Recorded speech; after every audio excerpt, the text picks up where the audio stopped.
राधे राधे। श्री वृंदावन धाम, यह तो एक ऐसा नाम है जो सुनते ही मन में भक्ति और प्रेम की भावनाएं उमड़ पड़ती हैं।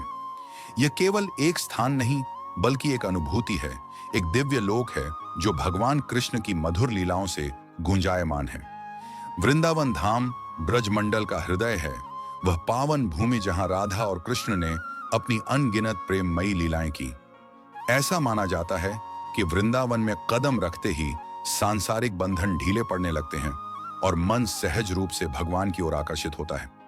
आइए आज हम आपको श्री वृंदावन धाम में यमुना महारानी और राधा रमण जी के दर्शन करवाते हैं।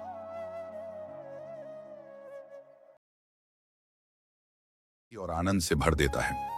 ऐसा लगता है जैसे मां यमुना स्वयं अपनी कृपा बरसा रही हों। श्री यमुना महारानी केवल एक नदी ही नहीं बल्कि उससे कहीं बढ़कर हैं। उनके विषय में जितना कहा जाए उतना कम है। हिंदू धर्म में यमुना जी को सूर्य देव की पुत्री और मृत्यु के देवता यमराज की जुड़वां बहन माना जाता है, इसलिए इन्हें यमी भी कहा जाता है। कृष्ण से संबंध। यमुना जी का भगवान कृष्ण के जीवन में बहुत महत्वपूर्ण स्थान है। वृंदावन और मथुरा के पास ही उन्होंने अपनी बाल लीलाएं की। कई कथाओं में यमुना जी को कृष्ण की पत्नी के रूप में भी दर्शाया गया है।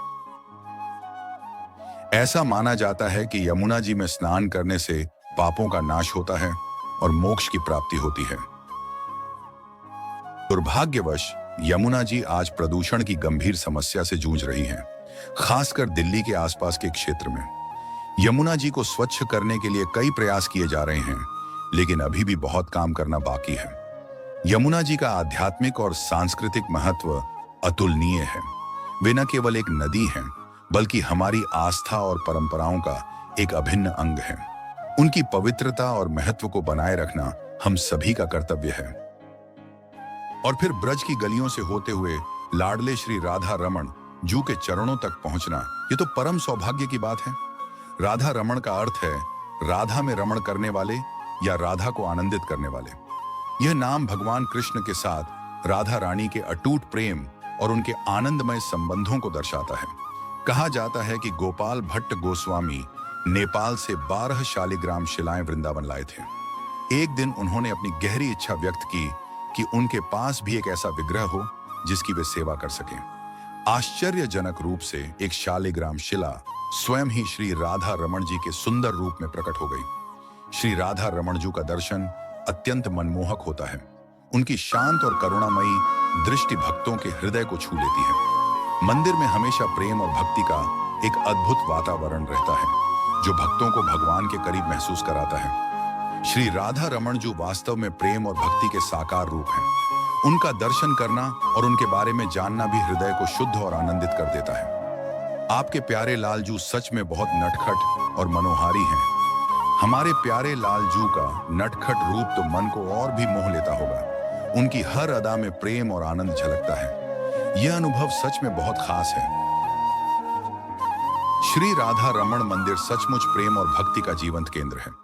वहां हमेशा भक्तों की भीड़ लगी रहती है, जो इस बात का प्रमाण है कि भगवान के प्रति लोगों का कितना गहरा अनुराग है। यह देखना और अनुभव करना कितना अद्भुत होता होगा कि भक्तजन निरंतर कीर्तन में लीन हैं, भगवान के पवित्र नामों का गुणगान कर रहे हैं। उन मधुर ध्वनियों से मंदिर का वातावरण पूरी तरह से भक्तिमय हो जाता होगा और हृदय अपने आप ही उस आनंद में डूब जाता होगा। और भगवान के लिए नृत्य, यह तो प्रेम और समर्पण की पराकाष्ठा है। जब भक्त अपनी भावनाओं को नृत्य के माध्यम से व्यक्त करते हैं तो ऐसा लगता है जैसे वे सीधे भगवान से जुड़ रहे हों। उनकी हर भाव भंगिमा, हर ताल में भगवान के प्रति उनका अगाध प्रेम झलकता होगा। ऐसे वातावरण में रहना और उस ऊर्जा को महसूस करना सच में एक दिव्य अनुभव होता होगा। यह दर्शाता है कि श्री राधा रमण जू का मंदिर न केवल एक पूजा स्थल है, बल्कि यह एक ऐसा स्थान है जहां भक्त अपने हृदय के भावों को खुलकर व्यक्त करते हैं और भगवान के साथ एक गहरा संबंध स्थापित करते हैं।